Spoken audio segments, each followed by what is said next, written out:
Today on Ian vs. Daddybones, we're celebrating 30 episodes by talking about Masters of the Universe royalty with King Grayskull and Hero. Oh boy, kids, we're gonna have fun today! Yay! Hey! Alright!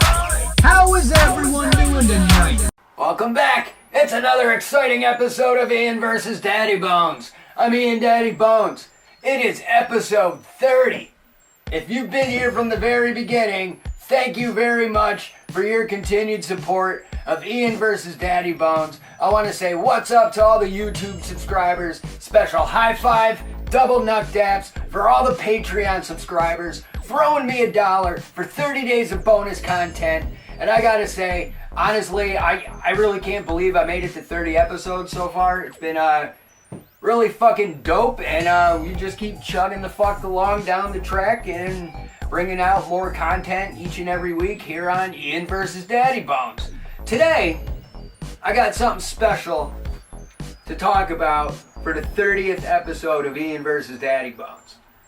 Now, in the background, with me collecting and being all about Masters of the Universe, last fall,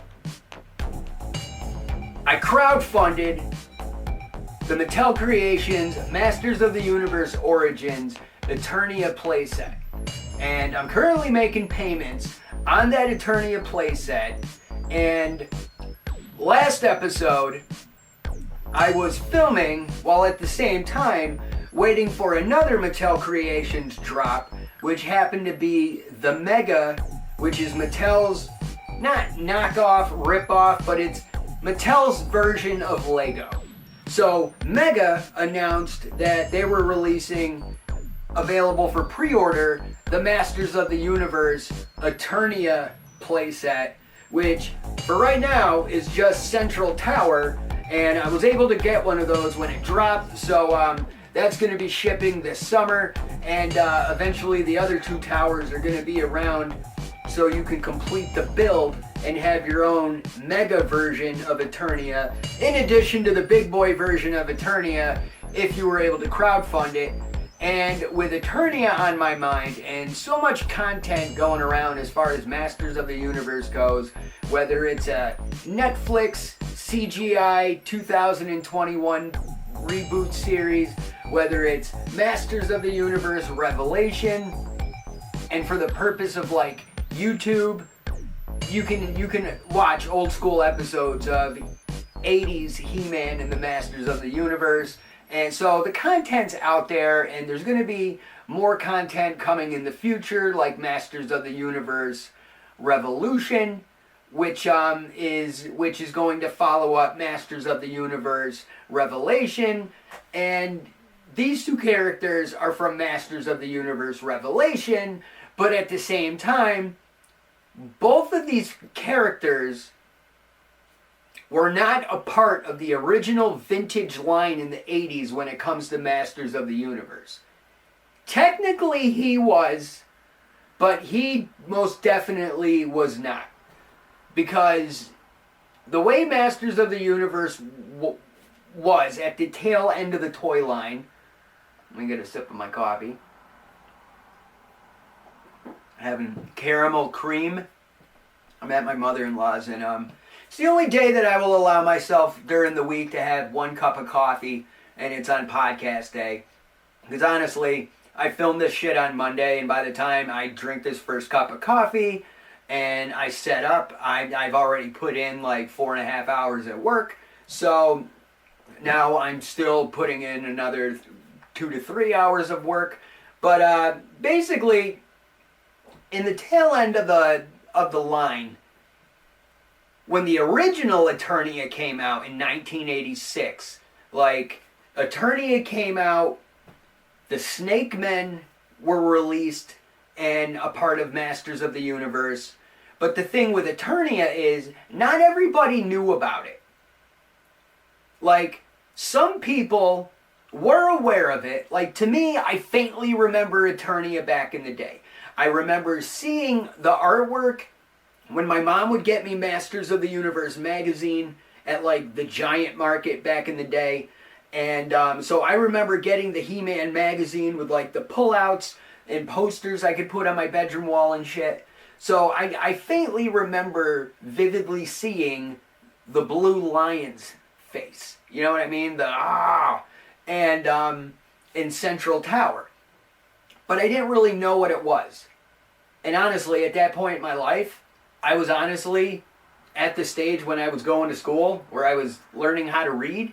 You know what I mean? So maybe I don't recall making out the text that it said Eternia, but I do know that one time on like Christmas Eve, 1987, I remember my dad and my uncles and we were going Christmas shopping, and I remember us going to like Kmart, and we went to Boscov's, and I remember while we were walking around Boscov's, we happened to walk past the toy department in the basement, and I remember seeing Eternia boxed on retail, and I remember seeing the price for like almost $100, and again, seeing that artwork of like the lion's face and whatnot, and the towers, and not really understanding what it was, because by this time I was able to read the box. I knew it said Eternia, but in my head, that looks nothing like the pink domed buildings from like the Filmation cartoon. That's not Eternia. I have not seen that lion head tower anywhere in the frickin' cartoon. So I guess it didn't make sense to me at the time. And then I basically grew up and whatnot, and then looking back, whenever people are posting photos of retro toys, one year somebody posted something, could have been on MySpace, could have been on like He-Man.org back in the day, because I remember when I was getting ready to graduate high school and like the internet was still new and slow as fuck, I remember He-Man.org getting a whole bunch of information about Masters of the Universe. So I do remember seeing pictures on there, now that I think about it. And, you know, it just baffled me, because on one hand, I don't remember this, even though I kind of do, but I must have blocked out anything I knew about it. And that's the thing with the magic of the internet and like YouTube and whatnot. Like, you know, you're able to learn the history of shit, and that's what's pretty fucking dope about it. So like basically what I'm getting at is you had Eternia coming out in '86 when it was new, and you had the Snake Men, right? Well, what Mattel was planning on doing was they were planning not moving on from Masters of the Universe. They were basically trying to expand and build the brand. What they wanted to do was do a Masters of the Universe spin-off that was going to be called The Powers of Grayskull. And The Powers of Grayskull was going to focus on Eternia's past, and it was going to tell the story of back in the day when the Snake Men were first running wild in Eternia before they were banished. So in the 1986-87, you know, drawing board inside the Mattel, you know, creative labs, you know what I mean? They're coming up with these ideas and scenarios, and basically it was going to involve pre-Eternia. It was going to involve dinosaurs, and like Masters of the Universe was getting there with dinosaurs. Like they had the Tyrannosaurus purple dinosaur, that like the purple T-Rex that King Hiss and Skeletor were able to ride. They also came out with the fucking Bionatops, which was like the Triceratops with guns that like sprouted out of its neck or shit. And, you know, they had like I believe a Turbodactyl, which was you know, was a pterodactyl with like fucking engines and shit. So, you know what I mean? They fucking, you know, they slowly were sprinkling this shit out. So what they were gonna do was, you know, all this new shit with Eternia was going to carry it from 1987 to 88, and then they were going to were going to introduce the Powers of Grayskull full out. They were just going to roll right into it. But then the 1987 Masters of the Universe movie came out, and it fucking sucked, and it completely bombed, and Mattel had to like double finance that shit, because the production company was like going bankrupt from it and like ran out of money. So Mattel had to fucking dump in their own money in order to get the rest of the movie made. And basically because Mattel dumped in so much money on the Masters of the Universe movie, and the movie bombed. Basically, Mattel was like, you know what, fuck it, let's let He-Man cool down for a while, and so by letting He-Man cool down for a while, which really at the same time they were planning a 1988 launch for this, but by like 1989 they were all ready to give He-Man another go with new adventures. But that's not what I'm talking about today. What I'm talking about is Powers of Grayskull. So basically Mattel was like, fuck it, we're not coming out with the Powers of Grayskull. So what it is what I'm gonna do real quick is I'm gonna reference some photos, actually some screenshots that I prepared before this episode, because the way it works is, if you look at the screen right now, Hero was originally introduced in this mini comic, The Powers of Grayskull, The Legend Begins, first of a 3-part saga. And I want to say that this comic was included with the Eternia playset, so the only way to get this comic was to buy the Eternia playset. And if you didn't buy the Eternia playset back in the day, you would have no idea what was going to go down with the Powers of Grayskull line. And if I'm wrong on any of this, please let me know in the comments. And so basically, what I'm getting at is, if you look at the picture, it's He-Man riding the Bionatops, and then there's King Hiss on the Tyrantosaurus, and I believe that's the Turbodactyl up in the corner. But let me see here. Let me get to this next picture I want to show. All right, this next picture, as you can see, it's from the comic book. On the second row, right?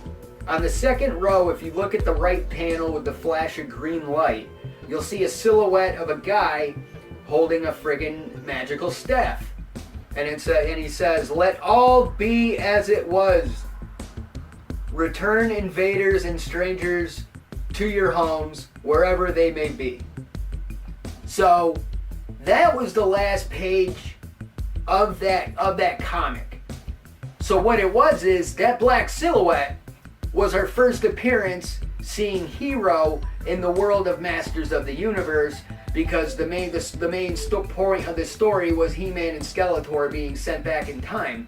And so the comic from, again, if I'm wrong, let me know, but I believe this comic only came with the Eternia playset, and the Powers of Grayskull line never came out. However, it did, but it didn't.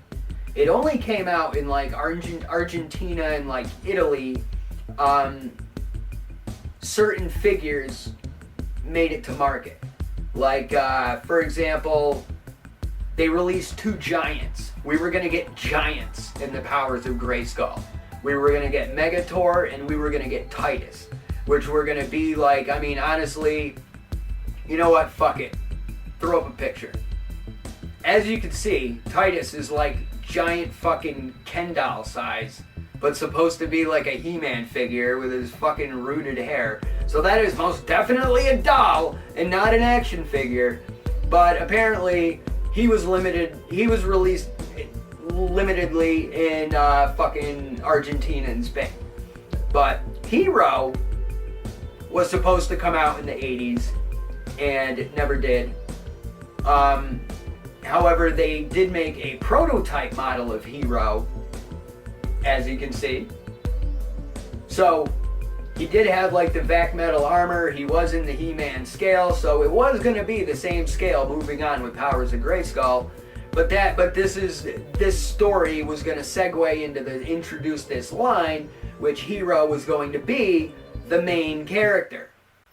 And honestly, y'all, I'm going to take my time with this, just so I make sure I have my information correct when I'm trying to focus on what I'm talking about, because honestly, between Hero and King Grayskull, the different toy lines, like classics, vintage, Masterverse, Revelation, you know what I mean? Plus the Netflix 2021, there's been like I don't want to necessarily say reboots, but there's been like canon changes, retcons, you know what I mean? So these characters have been introduced multiple times, but never fully officially, you know what I mean? But that's what I'm planning on getting to with Hero and King Grayskull. But like I said, Hero was originally introduced in that comic book. So he was hold on, let me get to where I was. He was shown in that black silhouette, and that was all you saw of Hero. Like that was from like 1987 to you know. And here's the thing: that comic with Hero's introduction was going to be part 1 of 3. So that was the first issue of a 3 mini comic trilogy telling a story which was going to introduce Powers of Grayskull. So only that first part comic came out and got released in the vintage line. And again, to the best of my knowledge, correct me in the comments if I'm wrong, I believe that comic only came with the Eternia playset. So if you didn't get the Eternia playset, you didn't get that part 1 comic, and even if you did get that part 1 comic, you never got parts 2 and 3, because by then, the movie bombed, Mattel said fuck it, and pulled the plug. So, moving on from the vintage line, right, with the whole Powers of Grayskull, that was, you know, what was meant to be never happened. So, moving on, you have Masters of the Universe 2000 and X, the Mike Young Cartoon Network series. Now, with that modern, you know, anime style reimagining of Masters of the Universe, you know, they gave everybody like fresh makeovers as far as their looks go. Like all the character designs are fucking awesome with the 2000 and X series. But in the second season, when they introduce the Snake Men, they decide to introduce a brand new character named King Grayskull.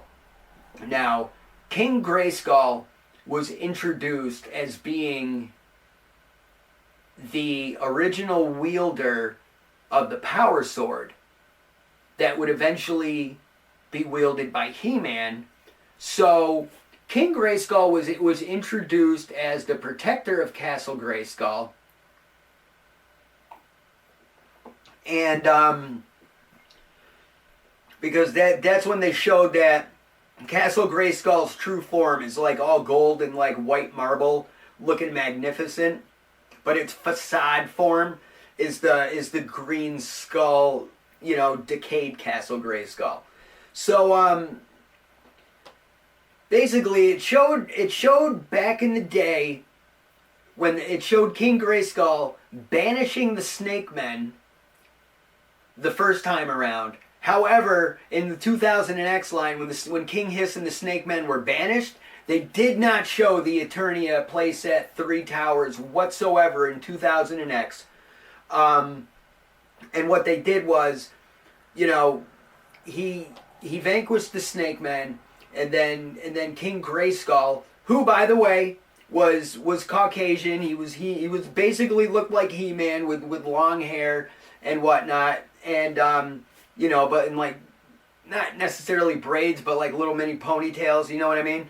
And you know, he had ribbons in his hair, but King Grayskull had his own version of Battle Cat that was called Battle Lion, and it was sick. It was just big green fucking lion, just like Battle Cat, no stripes, but wearing the same similar type of red battle armor. And King Grayskull had a cape, and you know he was a badass, and he was He-Man's ancestor. So he was a brand new character that was introduced to talk about a time that never really got discussed much in the vintage line, meaning the pre-Eternian days and the original Masters of the Universe, because, like I said, there's different versions based on the media, whether it's a 2000 and X cartoon or it's a Masters of the Universe Classics back in the box written bio, or if it's Masters of the Universe Classics era comic books that tell their own version of events. So it's like, originally he was introduced as a white guy with his own freaking battle cat, but battle lion. He vanquished the Snake Man, but then the Horde showed up, and it's one of those type of things where it's like, King Grayskull defeated Hordak, but he also perished in battle and died. So they honored him with, they honored him within Castle Grayskull. He had a statue, and he was only focused on that in that episode. So it's like he was introduced, but not a lot was fully told about him except of how it revolves around that story. Basically, he did this, he did that, he died. The end. Eventually, his sword's going to be wielded by He-Man. So that's how it was with King Grayskull originally. Then in the Masters of the Universe Classics, because in 2000X, Hero was not a part of it. So like Hero and the Three Towers were not a part of 2000X. But then when Masters of the Universe Classics came out, and they were able to do the Classics line, which basically included everybody that hopefully is going to get their own Masterverse figure someday. Because a lot of people feel that this line of Masterverse is Mattel paying retail homage to what they didn't think would work the first time around, which was Masters of the Universe Classics, because they felt it would bomb at retail. But so it was online exclusive. So basically, since Hero never got a figure in the vintage line, Masters of the Universe Classics not only finally made a Hero figure that was available at retail, even though it was online only, but depending on your local toys collectible shops in your hometown, wherever you live, you may get lucky and find a Masters of the Universe Classics Hero at your local shop. You never know unless you go check it out. But like, Hero was he wasn't a part of 2000X, but in the Classics line, they did put out some additional comic books based on Powers of Grayskull, including a retelling of what was supposed to be the Powers of Grayskull, you know what I mean, the three-part mini-comic trilogy that never fully was completed.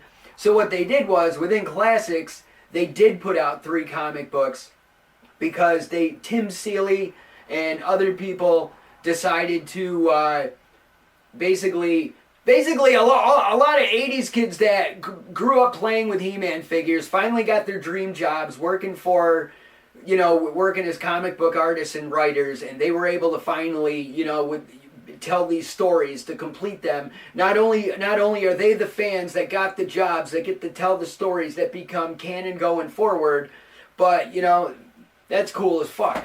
So basically, they put out, within the Classics line, at some point, they put out these 3 comics, and as you can see from this picture, in the top left silhouette, this is how when Hero first made his first appearance in the in what was the modern retelling of that first mini comic that I assume was only available in the Eternia playset. Then, as you can see, this picture. This is the cover from the second issue that has He-Man and Hero back to back during battle, and that's a really cool shot. But basically, King Grayskull, the White King Grayskull, as you can see by this picture in the bottom right corner, you can see King Grayskull about to be attacked by Hordak, but it's actually Hero who steps in front of the blast, and Hero sacrifices himself to save King Grayskull. Now, mind you, like I said, King Grayskull was not a part of Masters of the Universe back in the 80s. Hero was supposed to be introduced, never came out, and King Grayskull was introduced in another Masters of the Universe series, a series where Hero was not a part of. But then in Masters of the Universe Classics, after they both get Classics figures, now a comic gets written where both of these characters are now part of the same canon, and Hero sacrifices his life for the white King Grayskull, and that was basically that as far as Masters of the Universe Classics goes. Moving on, you have Netflix's Masters of the Universe Revelation series. Now, with the Masters of the Universe Revelation series, we have this animated Masters of the Universe, two halves making up this series, and it's a wonderful series. I fucking love it. But what I'm getting at is, during this updated... See, originally we were told that Masters of the Universe Revelations was going to be a continuation where the Filmation series left off. However, that was a fucking lie. So, going forward with it, once we realized that, and realized that they were telling all new original story in the world of Masters of the Universe, so it's the same characters we all know and love and grew up with if Masters of the Universe is your thing. But these aren't the versions of the characters that we thought we were getting, even though we saw the artwork and the look of the show before it debuted, so we knew what everybody was going to look like. But basically, what pissed a lot of people off was supposed to be He-Man's triumphant return, wound up being the first 5 minutes of the first episode before they decided to kill off He-Man and Skeletor, and then it basically became a Teela story for the rest of the season, which personally I don't have a problem with, but a lot of y'all and a lot of people did. And I don't mean y'all by, like, you know, my viewers. I'm just saying some Masters of the Universe fans in general were flat out hating on on Revelation. You know what I mean? And then when they announced that King Grayskull was going to be a part of Masters of the Universe Revelation, and they showed what King Grayskull was going to look like, all the racists and the hillbillies lost their fucking shit, because how dare you turn King Grayskull black? What the fuck is wrong with you? You know what I mean? That type of shit. And it's like seeing a bunch of grown-ass men.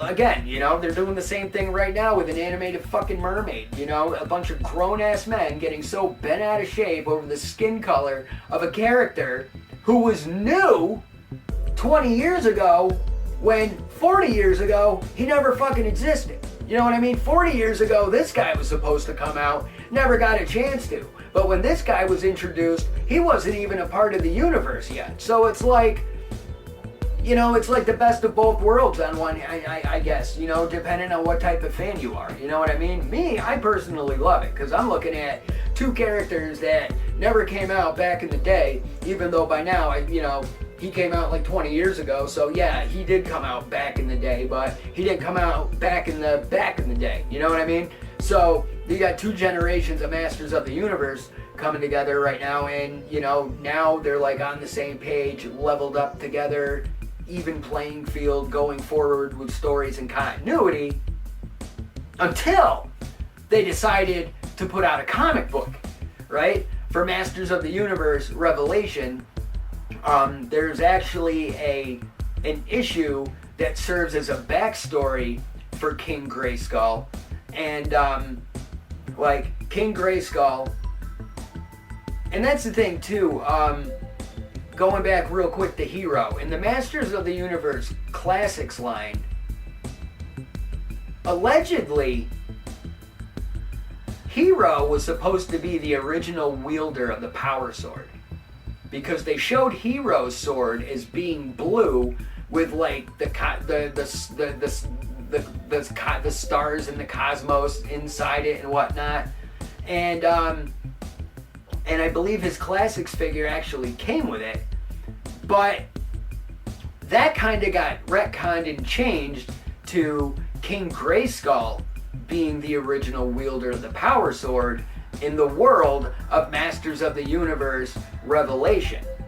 Because King Grayskull was the original wielder of the sword, and the thing is, in this universe, he has two sons. He has a son named Diare, who is brown skinned like his father. Now Diare is pronounced Diare apparently. It's written D apostrophe A-R-E. So it's spelled as Dare, but apparently it's pronounced Diare. So you have, and also too, King Grayskull's first name is Devon, which is funny because it's like anytime I hear that, I hear Devon. So it's like Devon, get the tables. So it's like Devon, get the Grayskulls. But you got Devon Grayskull, you got his son Dra, as well as his adoptive son Ro. So like, they're establishing right off the bat that King Grayskull is the adoptive father of Hero. And the thing is, there's a monster within the world of Masters of the Universe known as the Orlax. Now, the Orlax, it was first shown on the Castle Grayskull Dungeon Grade sticker. It's basically the long pink tentacle that's shooting out of the ground that, you know, is not trying to penetrate the females of the land. So it's this like it's this monster of like fucking tentacles and shit. So basically they're under attack, and fucking basically if the Orlax touches you, you're like basically put into like a coma, and you could die. You're probably gonna die. So basically the Orlax took Dra. So now it's just King Grayskull and Ro, and He-Man actually had to go back in time and assist with this event because in the comic there was like a mind link between King Randor and the Orlax, and it was like the mind link between Dra and the Orlax, and you know it's an interesting story. You should definitely check it out. But like they basically not only gave like a backstory to King Grayskull, but they also found a way to introduce Hero, who was shown in Masters of the Universe Revelation, but that's only when they showed them basically in heaven, which was like, you know, the ultimate version of Eternia, and you had like the three towers were present, and like all the wielders of the power sword were present. So you had King Grayskull, you had Hero, Wundar was there, you know what I mean? And it was just, you know, and Prince Adam was there, and you know that's basically where Teela, Roboto, Orko, Beastman, Evelyn, where they came to get the second half of the split power sword, the good half of the sword, which was being carried by Prince Adam.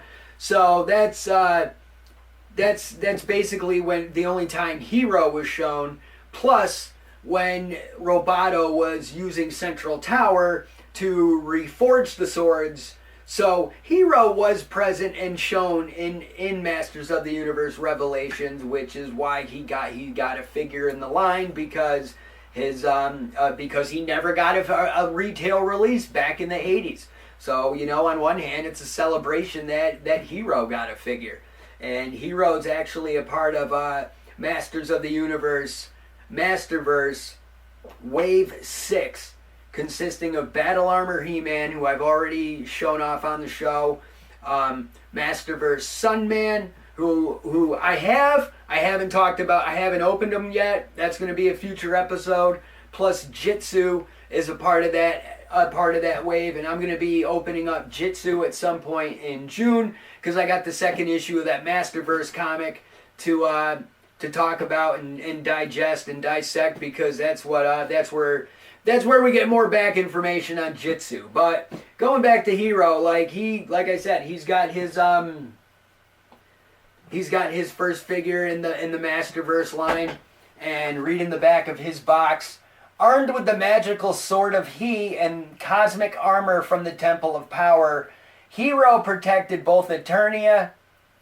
He protected Eternia, both the snake. Oh god, there's a fucking error on the back of the box. Armed with the magical sword of He and cosmic armor from the Temple of Power, Hero protected Eternia, the Snake Men, and the Horde Empire. So obviously the word "the" is not supposed to be there. It's supposed to be "from" instead of "the." Protected Eternia from both the Snake Men and the Horde Empire. This ancestor of He-Man fought alongside the ultimate heroes in the ultimate battleground and sacrificed himself to save King Grayskull. Now, see, that's what's like confusing to me, because the mini comic showed King Grayskull having the power sword. You know what I mean? The Revelations prequel comic or whatever fucking showed King Grayskull with the sword, but Hero was a little kid. But if it said, but how is Hero the first wielder of the sword if his father already had it? See what I mean? Like, there's so many confusing like elements when it comes to what's going on with Hero, because I'm looking at it like this, looking at the figure, and you know what? I'm gonna get started on this. I'm gonna go ahead and open up Hero right now. Honestly, I'm opening both of these figures, and on this episode, and basically because it's episode 30, there's going to be a Patreon bonus in addition to this episode where I got lucky last week. I was at Target and I happened to see the WWE Ultimate Edition Razor Ramon. So I decided I wanted to say hello to the bad guy. So I spent some quality time with Chico and I took him out of the box. And if you want to throw me $1 on the Patreon, you can go and check that shit out. But with Hero, like I said, like the back of the box says he was the first to wield the sword of He. Let me go ahead and get his snips. Well, nail clippers, I guess. Because he's got these little plastic ties. I'll get rid of these fucking things. Alright, I got 11 minutes. Sweet. 11 minutes. The only thing I'm going to say is, like I said, I believe his Masters of the Universe Classics figure did in fact come with the power sword, the sword of He, because basically what it is like it says, Hero, hold on one second. Bear with me, y'all.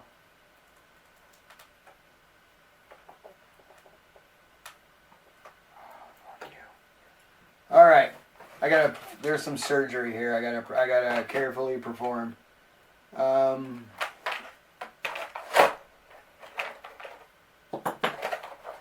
you what, I might be able to do this. Nah, it's one of my biggest friggin' complaints. One of my biggest friggin' complaints I'm going to address in a moment, and I'm trying to be super careful. Super careful. Basically what it is... Here, let me get these little scissors. Maybe that'll do better.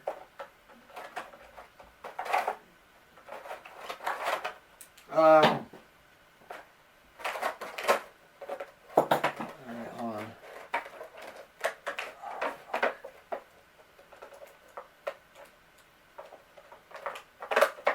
Alright, thank God. Nah, these, the friggin' capes, you bastards. These, yo, whoever friggin' decided to friggin', clip these, capes through the fucking plastic over at Mattel should be fucking fired. Because it's seriously ridiculous. Like, why would you do that? Why the hell would you purposely damage fabric that you're advertising as a feature of the character? You know what I mean? As far as like additional detail and deco goes. Like you're like, oh, he comes in a fabric cape. Well, y'all go and put a fucking hole into it, so it's already damaged by the time. Look at that. There's already a fucking hole in that. But there he is, all his majestic glory. Hold on a second. He's got his 30 points of articulation, looking fucking sweet. Biceps goes, got the double elbows. He's got his fucking wrist gauntlets that roll and rock around. Freaking boots are kind of dope. There we go.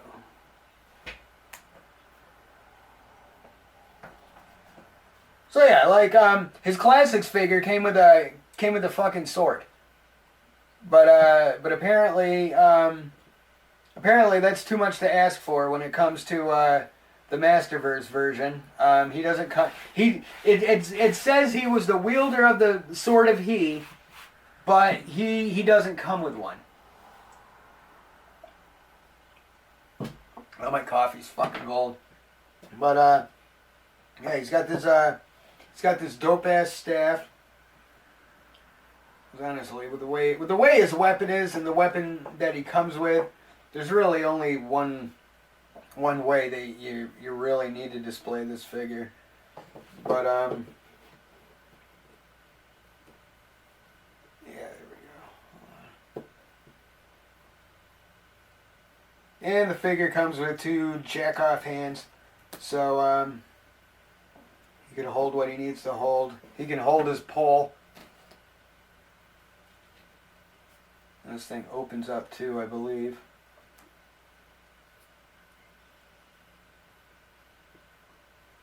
Alright. Hold on.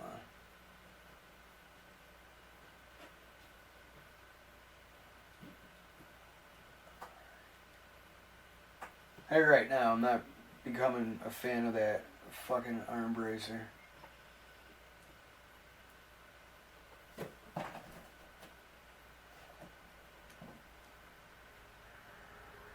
That's actually pretty fucking sick.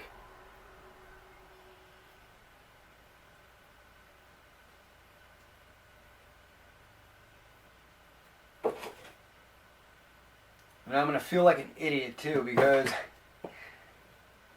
his thing's supposed to open.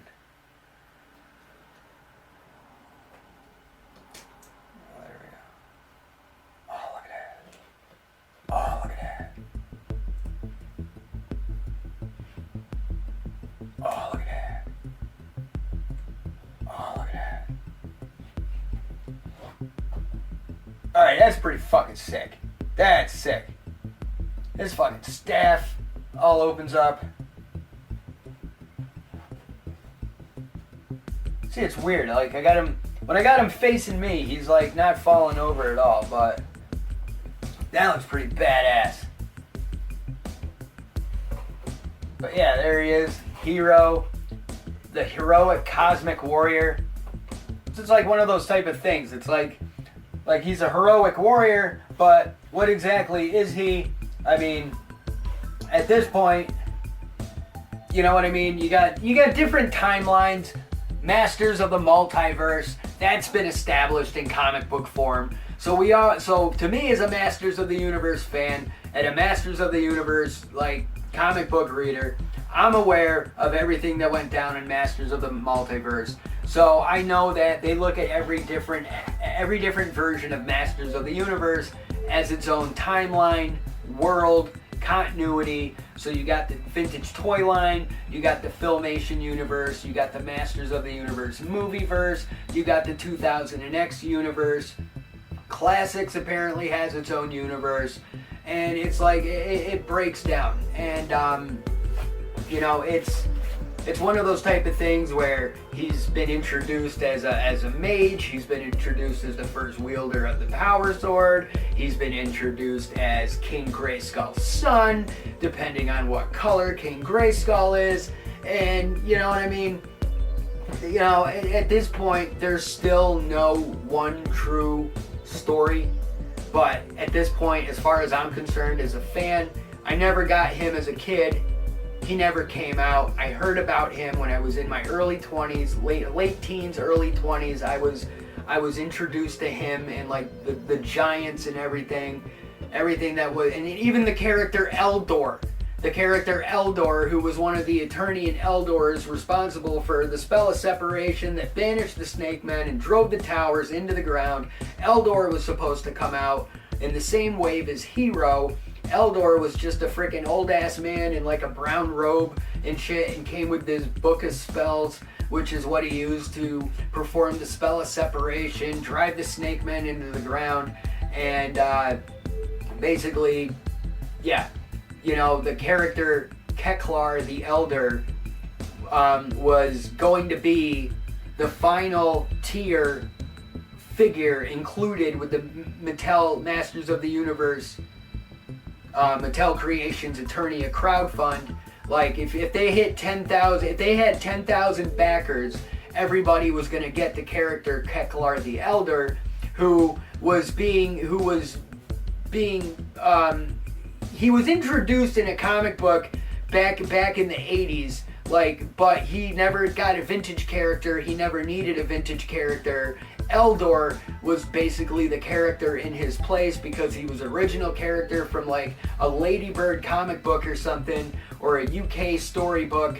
But basically, Keklar allegedly is the modern version of Eldor in Masters of the Universe Origins, unless I'm wrong with that, and we eventually get an Eldor figure down the line, because we still haven't gotten Hero in Masters of the Universe Origins. But honestly, I think it's dope as hell that I was finally able to open up and unbox a Hero figure. He looks absolutely sick, and it's one of those type of things where it's like, he's not like a current character that's able to fight in battle. He's a back in the day character who died doing something heroic, and he's being honored and admired by the generation running Eternia today. So therefore, he's definitely got that OG legend status when it comes to Masters of the Universe. Alright, moving on. Now it's time to open up King Grayskull. But before I do that, just throwing it out there, coming in June, I'm going to be doing a lot of Father's Day themed episodes, including Man-at-Arms is getting his own episode, because last week I was able to finally grab the deluxe Man-at-Arms, which is Duncan it's present day Duncan after the events where He-Man and Skeletor got, killed off within the first 5 fucking minutes and pissed off everybody, and it was funny watching them all cry and shit because that's not what we thought the show was gonna be. But yeah, King Grayskull got a figure. King Grayskull, he was released in the wave between waves 3 and 4.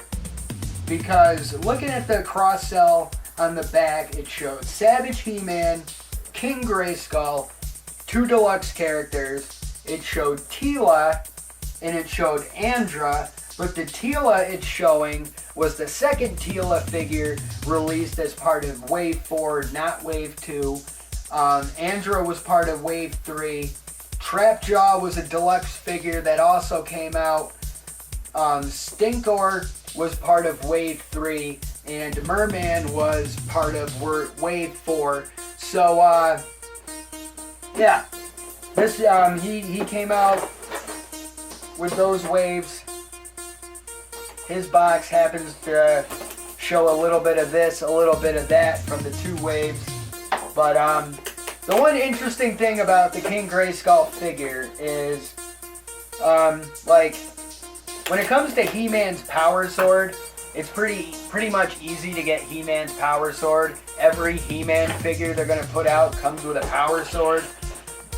Pretty much safe to say, like, every Skeletor figure is going to include a Havoc staff. But this King Grayskull figure, as of right now, with the exception of Roboto, who also comes with the same swords, but his are made in a translucent orange plastic to make it look like the 2 halves of the sword are heated hot enough to where they can be reforged together into one sword. King Grayskull is the only figure who comes with both halves of the separated sword. So that I wanted to get out of the way, but also I wanted to read the back of his box bio. King Grayskull, heroic ancestor of He-Man. Since the dawn of Eternia, there has always been a hero to protect the planet's sacred magic. The first of those heroes, and the first to hold the mantle of He-Man, was King Grayskull. Now resting alongside the other heroes in pre-Eternia, King Grayskull holds the key for the adventurers to return to Eternia to save the magic from vanishing into oblivion. Okay, so basically, they're saying Hero was the first wielder of the power sword. Yes, along with the magical sword of He and the cosmic armor. But it says but King Grayskull was the first to take the mantle of He-Man, even though he wasn't called He-Man, he was King Grayskull. It's not the title, it's the person. You know what I mean? You don't need a rank as long as you have the balls to grab the sword. That's basically what it is. So he was the first to grab the balls and take the sword and basically say, I have the power. I guess that's the difference between Hero and King Grayskull. Hero was the first to wield it. He was the first to have the balls and say, by the power of Grayskull. So there's that. But let's get King Grayskull opened. And like Hero, I'm going to be careful because, again, some fucking idiot working for Mattel decided, hey, let's fasten this cape to the plastic and piss everybody off, so they accidentally cut their fucking capes.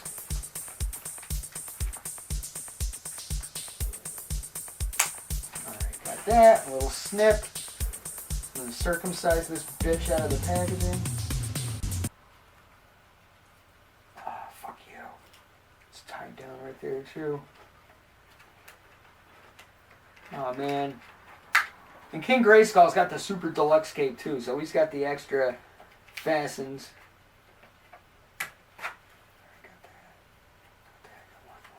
Got one more. Let's carefully snip the tip.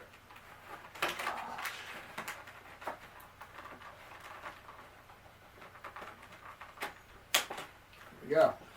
Alright, now we gotta carefully get Devon out of here. The little plastic off his feet. His little prison strings in his hands. And this is kind of fucked up. He's got multiples up here because he's holding the sword in place, even though even though it's meant to look like he's holding it in the packaging, even though he's not.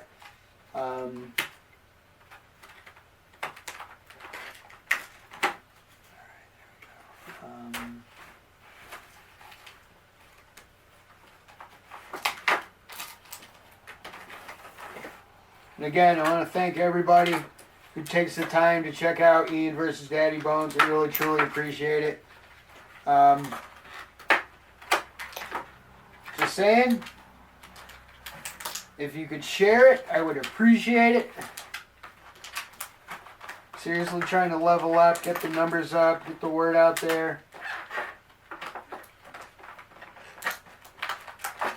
And also, since I was talking about the, I don't want to say newly added, but since they decided to talk about there's a father and son relationship between King Grayskull and Hero, I also wanted to take the time real quick to say that by the time when this episode airs on YouTube, it's going to be my son's 16th birthday weekend. And I want to say happy birthday to my son, Owen. Y'all know him as Buddy Misters. And 7 out of 10 times when I do Ian versus Daddybones, Buddy Misters is on the other side of that camera, making sure my timers are all set and everything's going good and everything's running smooth and accordingly. Right now he's not here, and lately Owen hasn't been on the show, and it's nothing against Owen. It's just with the way my schedule is working on Monday, and Owen being in school, he really, you know what I mean? It's impossible for Owen to be here to be a part of the show right now, but he's here in spirit, and sometimes when Owen's not able to come down, his sister Natalia will come down. But I just wanted to say happy birthday to my son. I love you very much. I'm very thankful and grateful for you, and I appreciate all the help you do with the show. And yeah, I only have one son, and that's Buddy Misters. But here he goes in all his fucking glory. Like, I don't know. I'm not gonna be like too posable with him because he's pretty much already in the pose that I'm gonna want him to be in the first place. He's got this dope ass cape that's got the friggin' wire on it.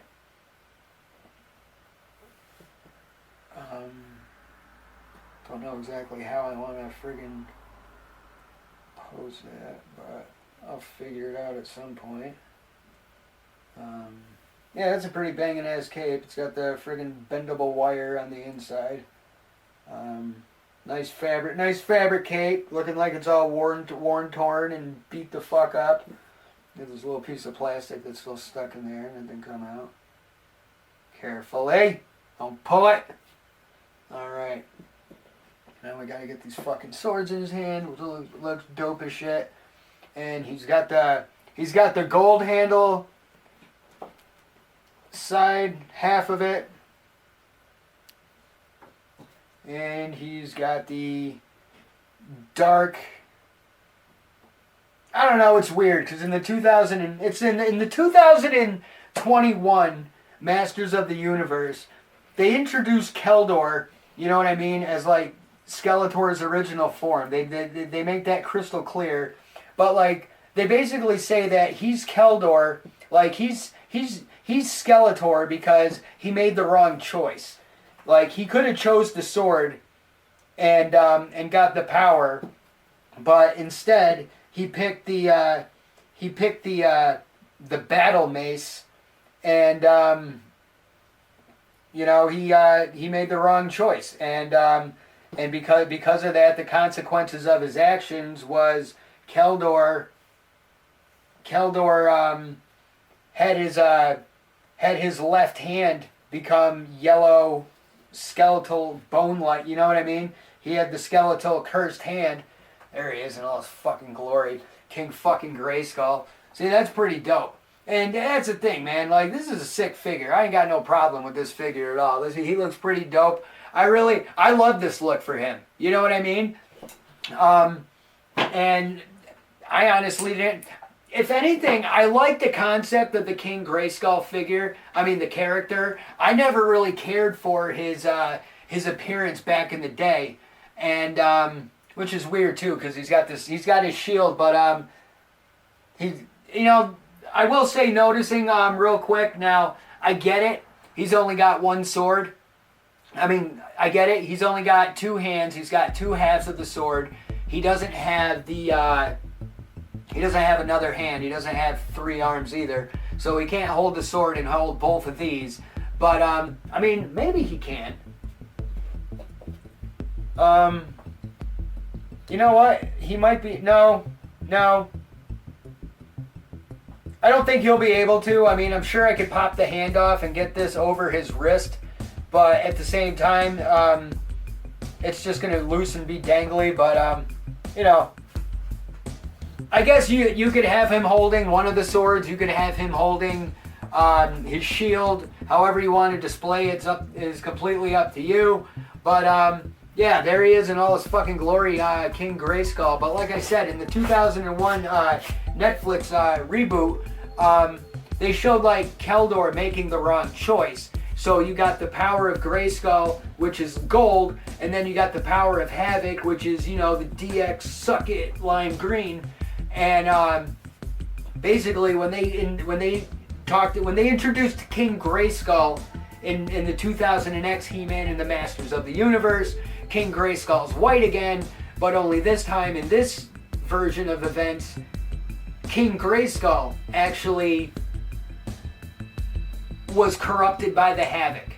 He basically turned heel and became a bad guy while trying to do the right thing by banishing the evil horde and the Snake Men, and or no, actually he was banishing the Snake Men. The evil horde wasn't a thing. I mean, eventually it got revealed at the end, but when they introduced King Grayskull, as far as he basically kind of like Doctor Strange, using the Darkhold to perform dark magic in Multiverse of Madness. You know what I mean? And now he's got a third eye because of his consequences and shit. King Grayskull got corrupted by the Havoc, trying to do the right thing by tapping into the dark magic in order to make the bad guys go away. But in essence, he fucked himself in the process, and there you go. So King Grayskull is depending on the stories in the universe, he could be white, he could be black. Doesn't really fucking matter. It's a fictional character. So I mean, if you're gonna get that bent out of shape about King Grayskull and say this is not my King Grayskull, then okay, go stand in line with the fucking people crying about the color of a mermaid. They're not real, you fucking assholes. But I gotta say, I am very happy now that I opened up these figures. I gotta say, this King Grayskull, I've had him for like a year in the box, just been sitting there, a part of my collection. Originally, I'm like, dude, I am not opening that figure. He looks so fucking sick in the box. But over the course of Ian versus Daddybones, I've been having a blast opening up the toys and, unboxing them here and being able to talk about it. So with that said, I got like 3 minutes before I gotta get the fuck out of here. But 30 episodes deep of Ian versus Daddybones. If you're watching this right now, would you kindly please hit that subscribe button on the YouTube, hit the share button, let all your friends on Facebook know, hey, I watch this podcast, it's pretty fucking dope, y'all should check it out. By the way, he's got $1 Patreon. I lost $5 on scratch-off tickets this morning. Damn, I really wish I had $1 to throw to Ian versus Daddybones. But to the Patreon subscribers, thank you all from the bottom of my heart, each and every one of you. Y'all been coming back each and every month. I appreciate it. Every fucking dime y'all have thrown me so far on the show has gone into leveling up. Whether I got new lights, I got background lights, I got double my expandable hard drive. So when I'm mixing and editing at home, so across the board and also too at the same time here and there. Y'all have assisted with pre-orders and shit, so thank you very much for that, and I will see you next time on Ian versus Daddybones. Smash that fucking share button, and until next time, cheers, Pete!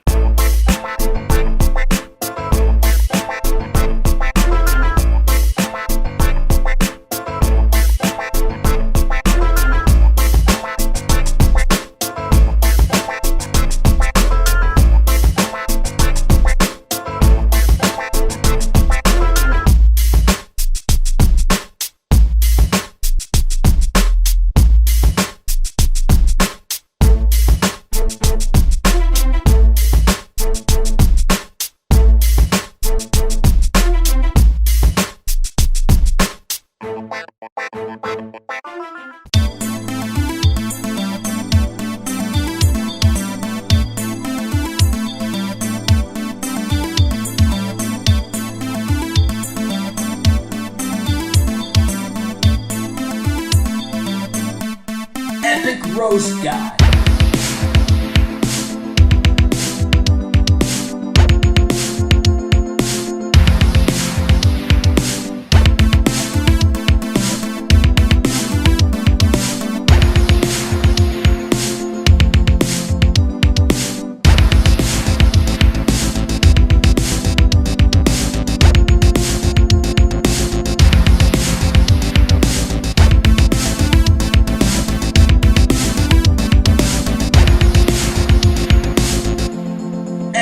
Roast guy.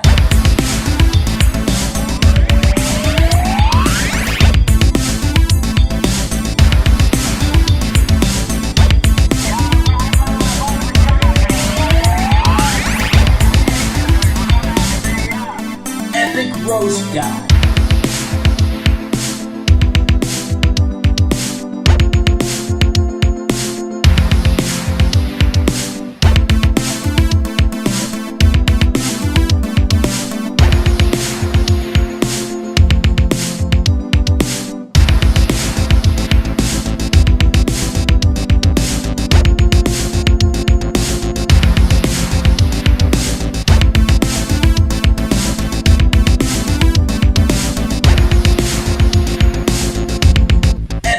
roast guy.